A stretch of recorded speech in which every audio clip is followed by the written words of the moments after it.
ibu yang akan berputar sekuat tenaga, apapun dilakukan, asal tidak menjual harga diri, martabat kemanusiaan.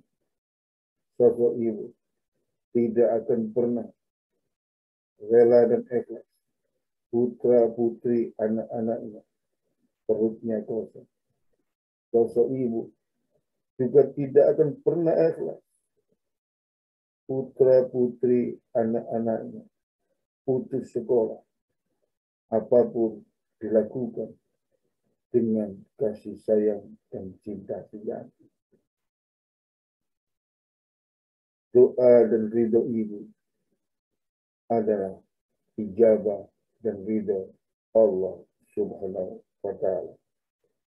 Itulah saudara-saudara yang kami sampaikan. Ibu bukan hanya pahlawan ekonomi, tapi pahlawan dari segala sisi.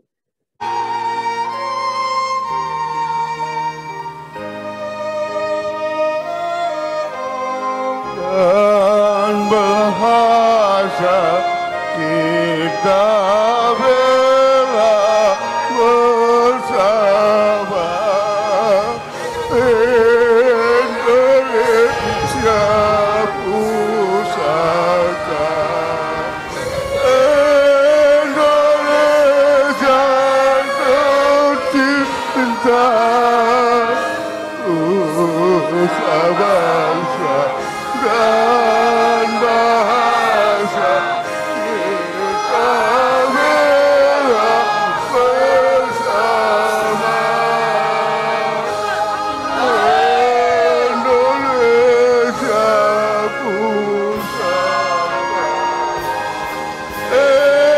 Indonesia tercinta, nusa bangsa dan bahasa kita bela bersama. Merdeka! Merdeka! Merdeka! Merdeka!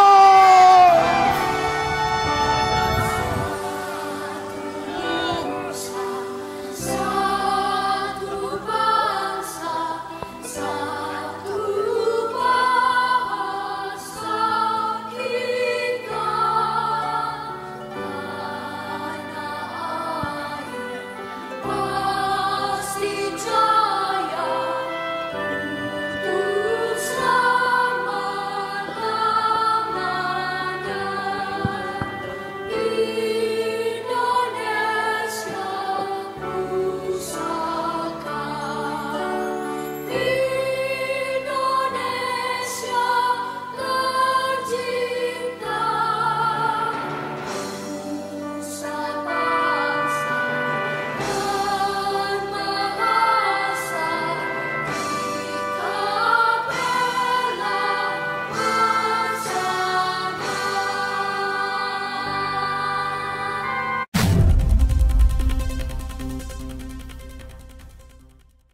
Terkait dengan tema utamanya, perempuan berperan sebagai pahlawan ekonomi di era pandemi. Bapak Ibu sekalian, sivitas akademika, dan para peserta dan rakyat Indonesia yang saya hormati dan saya banggakan. Tatkala topik ini diberikan ke saya, apa yang saya alami ketika masa kecil di kampung halaman di pelosok Mojokerto, Jawa Timur, hari ini terulang kembali. Apa yang disampaikan Prof. Emi tadi adalah dari sisi kesetaraan gender. Perempuan multi burden tidak mendapatkan hak-haknya untuk memiliki, tidak mendapatkan hak-haknya dari sisi kebutuhan yang super spesifik, khususnya terkait dengan kesehatan reproduksi dan yang lain. Kami ingin sedikit menyampaikan sebagai gambaran maksud yang akan kami sampaikan ke depan. tatkala kami hidup di keluarga besar, serba terbatas, sosok perempuan ibu saya dengan sekuat tenaga, apapun dilakukan, dengan prinsip tidak menjual harga diri dan martabat kemanusiaan. 7 bersaudara laki semua, bahkan kami sempat makan ampas tahu. Yang ingin saya sampaikan adalah di balik ketidakberdayaan perempuan yang hari ini masih subordinat di berbagai sisi kehidupan, baik sosial, budaya, ekonomi, dan politik, apa yang dilakukan perempuan itu dilandasi oleh sebuah cinta kasih sayang yang sejati kepada anak-anaknya khususnya dan kepada keluarga. Ini yang ingin saya sampaikan, bahwa perempuan bukan saja pahlawan ekonomi di setiap keluarga, di lingkungan masyarakat, dan di tata kehidupan berbangsa dan bernegara. 64% dari total 64 juta UMKM dan sektor informal di Republik ini adalah perempuan. Artinya, the majority investasi ekonomi perempuan di Indonesia ini adalah sangat besar. Namun kenapa realitasnya posisi perempuan masih sebagian besar termarginalkan dari sisi ekonomi? Jawabannya adalah 64 juta itu, Prof. Emi, Pak Rektor, Bu Saekti, dan kawan-kawan sivitas akademi dan peserta yang lain, sebagian besar 63,9%, 9 juta maksud saya, 63,9 juta adalah usaha skala mikro. Usaha skala mikro itu menurut Permenkop yang terbaru maksimal 2 miliar setahun omsetnya. Dari 63,9 juta ini, mayoritas lagi adalah usaha yang sangat-sangat mikro. Modal 200.000, modal 400.000, modal 500.000. Dan itu mayoritas pelakunya adalah perempuan. Yang ingin saya sampaikan adalah, tatkala kita ingin ada kesetaraan gender di sektor ekonomi, perempuan harus tampil, karena ini yang menyelenggarakan Universitas Wijaya Putra. Saya belum mempelajari secara mendalam. Perempuan Indonesia harus tampil sebagaimana perempuan terkuat, terbaik dunia, Tribuana Tunggal Dewi. Jadilah subjek di semua sisi kehidupan. Dan tentunya perempuan juga harus menyiapkan diri. Saya juga melihat tatkala saya dari 125 mahasiswa kedokteran angkatan 89, IPK terbaik ada di saya, yang lain nomor 2, 3, 4, 5, sampai ke 7 adalah perempuan. Persoalan mendasarnya adalah tatkala status pendidikan, kapabilitas secara profesional atau skill didapatkan. Namun saya juga aku yakin di setiap diri perempuan tidak akan pernah bisa meninggalkan apa yang harus dilakukan sebagai seorang ibu dari anak-anak.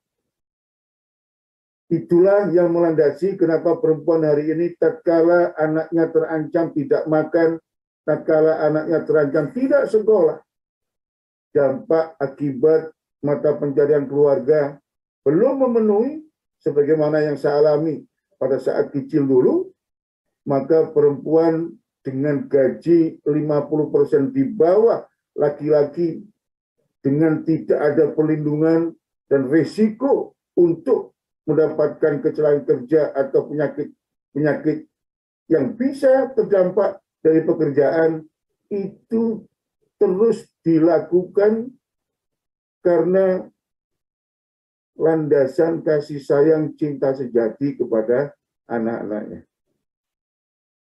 Semua perempuan tidak ingin melihat anaknya tidak makan. Juga tidak ingin anaknya tidak sekolah.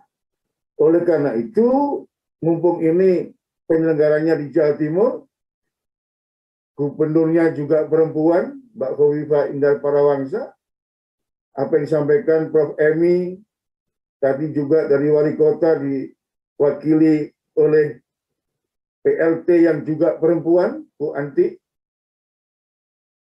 seyogyanya ini juga menjadi sebuah kebijakan yang harus diambil oleh pemerintah. Oleh karena itu, saya hanya ingin menyampaikan terkait posisi di semua lini kehidupan, sosial ekonomi, sosial budaya, sosial politik, termasuk hari ini kita lihat Wakil Presiden Amerika Serikat hari ini perempuan. Hari ini banyak perempuan yang terdongkrak bisa berperan bukan hanya dari sisi sosial ekonomi, tapi juga menentukan keamanan, perdamaian, dan pertahanan dunia yang diperankan oleh Wakil Presiden Amerika Serikat. Oleh karena itu, saya berharap siapapun yang jadi pemimpin di levelitas kabupaten kota, provinsi, dan di tingkat nasional harus memberikan oportunitas yang seluas-luasnya kepada perempuan. Ini yang pertama. Kemudian yang kedua, yang tidak kalah pentingnya, dan ini saya minta kepada perguruan tinggi, khususnya yang memiliki kekhususan gender dan inklusi sosial, untuk memperjuangkan. Banyak para pengusaha, pemilik perusahaan, pemilik kapital itu memanfaatkan undang-undang ketenagakerjaan.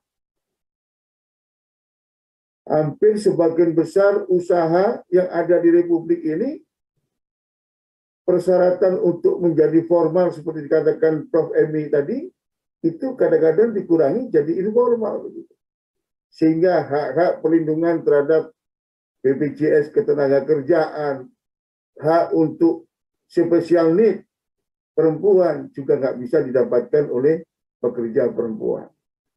Hubungan industrial antara pekerja perempuan dengan perusahaan inilah yang seringkali menimbulkan persoalan dalam kesetaraan gender di sektor ekonomi dan dunia usaha. Oleh karena itu, ini harus kita perjuangkan bersama-sama. Demikian pula, tadi kalau Bu Anti menyebut Surabaya punya 37 sentra UKM, sentra PKL, mohon maaf. Dan saya sudah berkunjung di sana. Saya berharap untuk pelaku ekonomi rakyat yang hari ini sudah ambruk, yang tabungannya sudah habis. Saya sudah mengirimkan surat terbuka kepada Presiden Joko Widodo 2 kali di bulan Agustus. Yang pertama sebagai koordinator pimpinan organisasi Ekonomi Rakyat Kecil Nusantara Urkantara tanggal 21 Juni 2021. Mohon izin mengingatkan waktunya aja, tinggal 5 menit. Oke.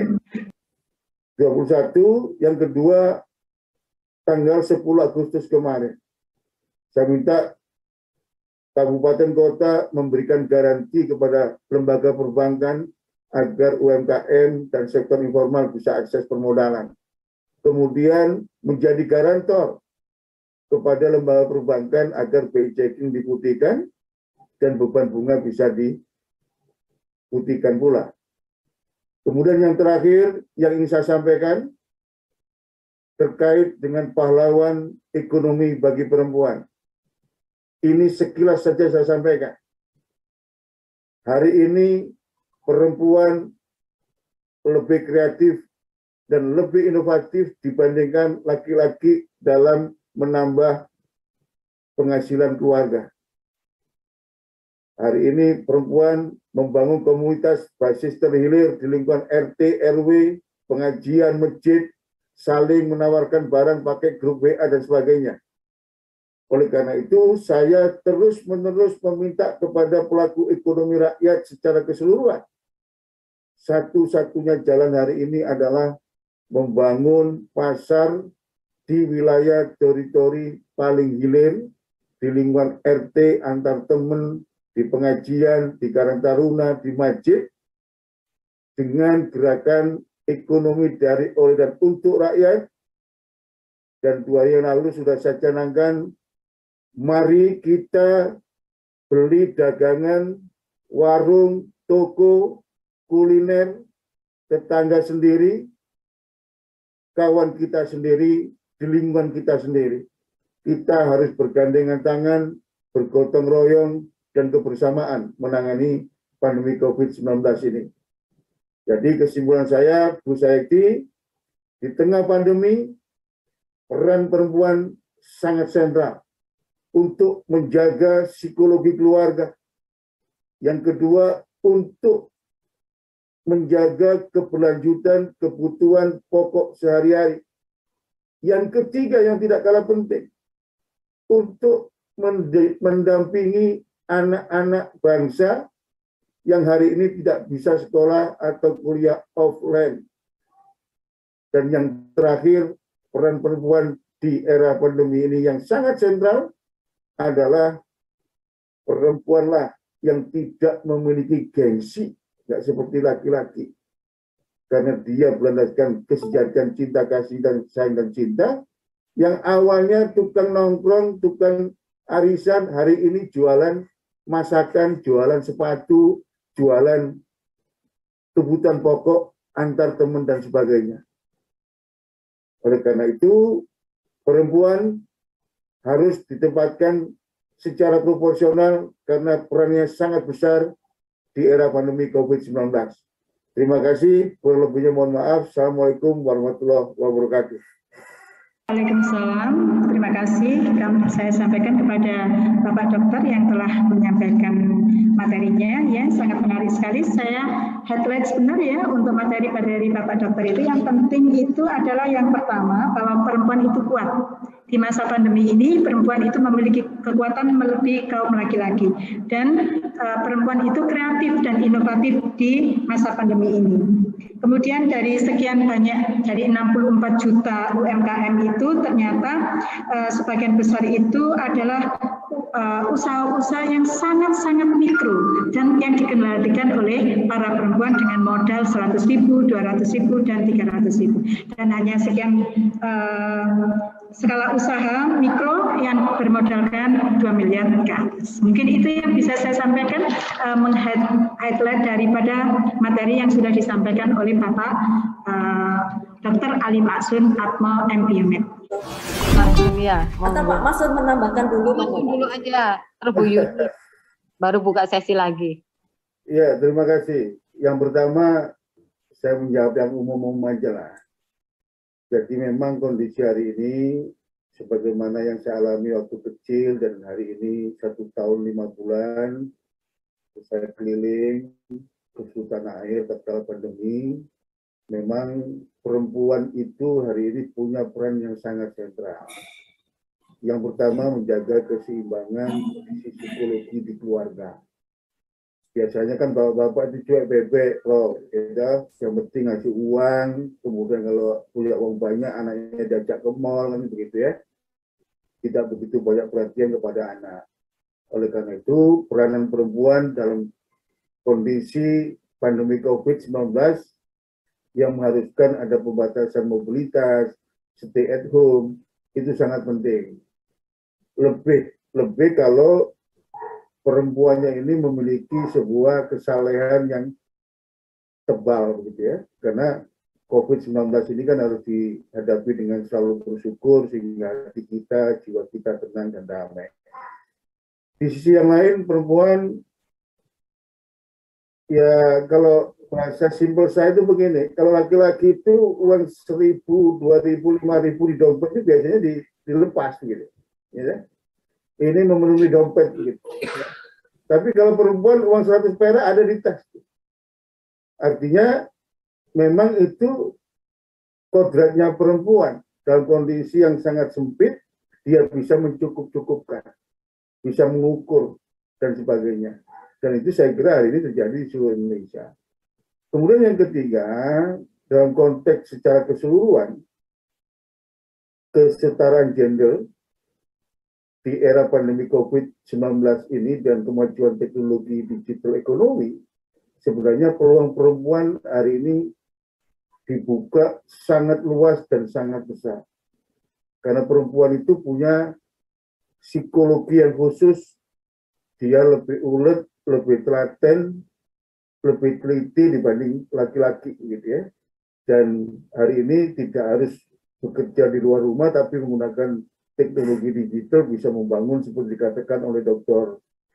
Sri Yuniworo tadi, membangun sebuah social holding ekonomi rakyat di wilayah terhilir dengan modal sosial di Karang Taruna, di lingkungan RT RW atau kampung dan sebagainya.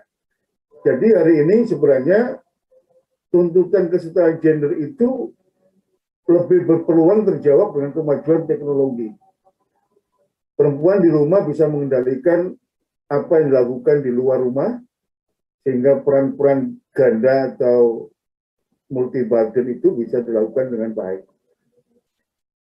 Saya ingin mengapresiasi apa yang disampaikan oleh Prof. Emi dan Dr. Sri Yuniworo.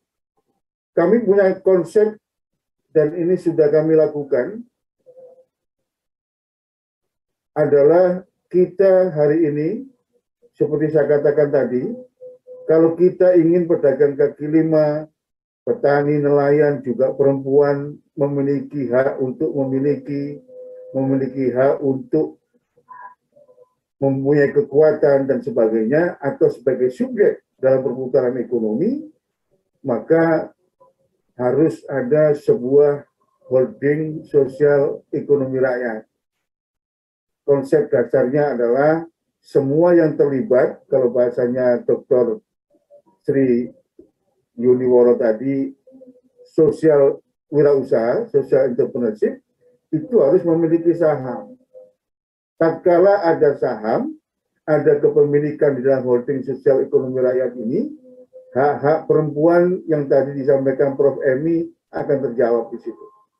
Otomatis, bukan 1% kepemilikan, bukan 10% penghasilan dari 70% waktu perempuan rata-rata di dunia, tapi nanti akan similar dengan pemilik saham yang lain. Itu yang pertama. Yang kedua, the near future ini memang dunia, dampak dari pandemi COVID-19 ini akan dipaksa menjadi one world digital economy, era baru ekonomi global. Oleh karenanya, pelaku ekonomi harus memiliki sebuah kemampuan untuk super kreasi, super inovasi, solidarity, dan sinergi, dan network yang sangat kuat. Kalau yang pernah saya baca waktu saya ke Surabaya, naik Lion Air di Korea Jakarta, hari ini betul-betul harus based time management, strategi kecepatan, karena formula ekonomi ke depan ini sangat cepat usang begitu. Untuk itu, social entrepreneurship atau sosioekonomi di level yang paling hilir itu yang sangat menentukan. Tapi syaratnya memang harus base cluster spesifik dan dikelola secara profesional. Artinya kesetaraan gender di bidang ekonomi di era digital ekonomi ini akan semakin terbuka secara luas, dan saya punya pandangan perempuan akan lebih tampil di depan, bisa mengalahkan kaum laki-laki, karena ini sudah menyangkut sentuhan antar interaksi yang paling bawah. Kenapa pendamping-pendamping bank yang bernuansa syariah gitu ya, termasuk yang pernah kerjasama dengan Asosiasi Pedagang Kelima Indonesia, itu hampir 70% perempuan. Karena mereka punya kemampuan untuk ngemong, untuk ngayomi, untuk menjaga perasaan. Ini ahlinya perempuan ini. Kalau laki-laki tidak ada di situ. Secara psikologi, secara alamiah begitu. Oleh karena itu, menurut pandangan kami, dalam kerangka sebagai pahlawan dan sebagai pelaku ekonomi juga berdaya, demikian juga di pelaku ekonomi rakyat kecil, kaula alit, yang hari ini jumlahnya sangat besar, harus ada sebuah rumah besar bersama. Di tingkat paling bawah, harus dibangun komunitas based community ekonomi cluster spesifik. Kalau bahasanya Dr. Woro tadi adalah kampung unggulan misalnya. Dan itu bisa dibangun. Dan hari ini desa punya anggaran sendiri, punya otoritas mengelola. Setiap saat desa juga bisa melakukan komunikasi dengan pihak luar dengan disupport teknologi digital. Artinya desa punya otoritas, punya kekuatan, dan kalau bahasa saya di TV Desa beberapa waktu yang lalu, saya sampaikan, saatnya tiba hari ini kebangkitan ekonomi, kebangkitan rakyat bangsa ini harus berada di perkampungan, di pedesaan, dan di komunitas yang paling bawah. Karena satu-satunya jalan yang bisa memagari negeri ini adalah bagaimana pelaku ekonomi rakyat ini kita pagari. Jangan sampai diserbu. Dan hari ini sudah terbukti, Bu Saidi, Prof. Emi, dan Dr. Woro, digital bank atau financial technology itu sudah ada sekitar 7-8 tahun. Dan hari ini sekitar 350 yang sudah terdaftar di OJK. Tapi plafon kredit yang disalurkan kepada rakyat tidak lebih dari 8%. Artinya tidak semudah membalik tangan, pelaku ekonomi rakyat yang paling bawah itu dipaksa untuk totally digital ekonomi. Oleh karena itu harus semi offline, semi online begitu. Misalnya tentang relasi gender dengan suami, bagaimana bisa memproduksi, ya, udah diajarin macam-macam, tetapi dia tidak bisa melakukannya dengan baik karena misalnya dia kurang waktu, karena tidak ada yang menggantikan juga peran anak misalnya ketika dia harus melaksanakan pekerjaan, ya, dan lain-lain. Bahkan ada ini hasil penelitian, suami itu tidak mau tahu, suaminya kebetulan ini bukan suami yang baik ya Pak Maksud. Jadi suami itu tidak mau tahu perempuan itu mengerjakan apa saja. Boleh silakan bekerja. Itu bahkan di seminar juga ada yang bilang gitu. Orangnya juga udah berpendidikan tinggi. Saya tidak ada masalah istri saya bekerja. Yang paling penting dia tetap harus menjadi istri yang baik, bagi dia istri yang baik begitu. Nah ini kan mereka tidak mengerti gender needs itu gitu loh. Jadi itu yang harus dimasukkan ke kebijakan. Jadi jangan dalam seminar webinar dilarikan kepada konsultasi psikologi per individu, gitu ya. Jadi kita ambil secara besar, lebih makro, bagaimana menolong perempuan ini. Mau tidak mau adalah lewat kebijakan, lalu lewat tadi yang disampaikan Bu Yuni, lewat civil society, menguatkan jaringan. Pertanyaannya menarik ya Prof ya. Ya, itu kok enak aja, Mas Yo menyimpulkan bahwa perempuan tuh apakah bisa berpikir dengan apa gitu. Emangnya selama ini perempuan tidak bisa berpikir dengan baik? Bukankah tadi Pak Maksun saja yang bapak-bapak yang laki-laki tadi menjelaskan panjang lebar bagaimana peran perempuan gitu. Jadi selama ini kalau sampai terpuruk ekonomi itu perempuan yang mikir apa ya, jualan ini, jualan itu kecil-kecil. Dan itu survive keluarganya gitu. Banyak sekali penelitian kami yang menunjukkan single parent perempuan, ibu-ibu. Itu dia survive sampai anaknya kuliah semuanya. sampai selesai sampai menjadi orang-orang yang pejabat, menjadi macam-macam, itu hanya dari pendapatan ibu yang single parent. Ya. Nah, kalau seperti itu masa iya sih tega mengatakan perempuan, kalau mengatakan apakah bisa berpikir dengan baik, itu artinya mengatakan bahwa selama ini perempuan tidak bisa berpikir dengan baik, makanya harus diralat dan tidak boleh dijawab. Dan perlu dijawab. Karena itu seolah-olah membenarkan bahwa perempuan itu tidak bisa berpikir dengan baik gitu. Ya kalau mau untuk semua supaya keadaan seperti ini baik, laki perempuan berpikir secara bersama. Tetapi tidak berarti bahwa perempuan apa bisa berpikir, oh bisa banget, malah melebihi daripada yang dibayangkan. Maksud nanti bisa nambahin. Terima kasih.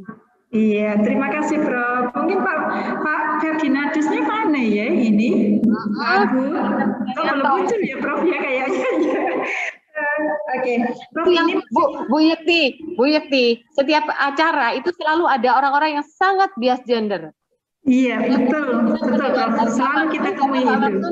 Pak Maksun tuh bapak, tapi tidak bias gender, bagus. Gitu. Jadi tapi ada saja yang bias gender. Pokoknya ininya pikirannya, mindsetnya nggak mau diutik-utik pikirannya, cuman itu tok gitu.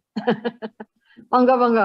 Kalau kita amati, baik dalam pemberitaan maupun terutama pada sosial media, sikap apatis, bahkan distrust masyarakat terhadap kebijakan-kebijakan apapun yang dilakukan oleh pemerintah, itu menjadikan kita lebih miris. Nah, kita sebagai insan akademik, pertanyaannya apakah kita juga bersikap seperti itu? Dalam kondisi seperti ini, alhamdulillah, Pusat Studi Gender dan Inklusi Sosial Universitas Jaya Putra bukan berpikir ke arah seperti itu, tapi malah menginisiasi seminar dan dengan tema yang cukup aktual.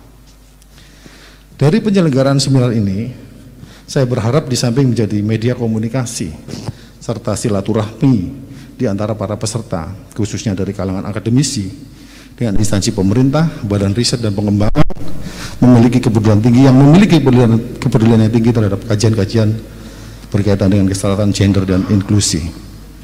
Saya berharap juga hasil dari kegiatan ini tercipta gagasan sumbang saran bagi penyusunan kebijakan di bidang gender dan inklusi sosial sebagai bentuk kontribusi real kalangan akademisi dan pemerhati dalam mendukung program pemerintah. Bapak, Ibu, dan hadirin sekalian, hal ini menunjukkan bahwa sebagai insan akademik, kita tidak terlelap di atas menara gading institusi pendidikan. Namun, kita ikut memikirkan permasalahan-permasalahan ekonomi dan sosial di masyarakat yang sangat diperlukan atau dibutuhkan oleh masyarakat di tengah pandemi ini dan dibutuhkan oleh negara yang kita cintai ini. Artinya apa? Bapak Ibu sekalian harus mendapatkan apresiasi pemikiran-pemikiran dalam mendukung program-program pemerintah menghadapi pandemi ini. Kita tidak boleh bersifat skeptis, apatis terhadap semua kebijakan pemerintah. Kita hadir di tengah masyarakat sebagai insan akademik yang memiliki pemikiran-pemikiran yang konstruktif dan solutif untuk menghadapi permasalahan-permasalahan pandemi ini, khususnya di bidang pemberdayaan ekonomi perempuan. Itu catatan dari saya. Akhir kata, selamat mengikuti seminar dan dengan mengucapkan Bismillahirrahmanirrahim. Seminar nasional dan call for paper dengan tema Peran Perempuan sebagai Pahlawan Ekonomi di Era Pandemi, saya nyatakan resmi dibuka. Semoga membawa manfaat untuk kita semua.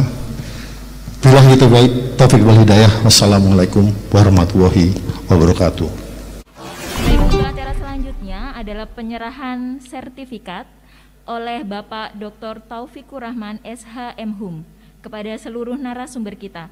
Kepada Bapak Dr. Taufikur Rahman SH.M.Hum, mohon kesediaan untuk memberikan sertifikat secara simbolis kepada narasumber kita pada hari ini.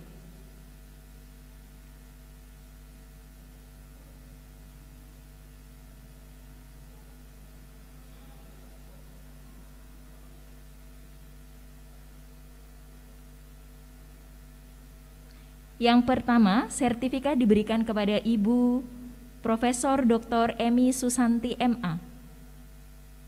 Kepada Ibu Profesor Dr. Emi, mohon untuk bersedia menerima sertifikat. Baik, selanjutnya sertifikat diberikan kepada Bapak Dr. Ali Mahsun Atmo M. Biomed.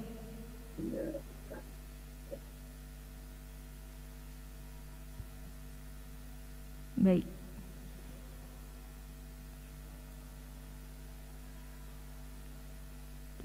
Baik, untuk yang terakhir, sertifikat diberikan kepada Ibu Dr. Sri Yuniworo Astuti M.Com.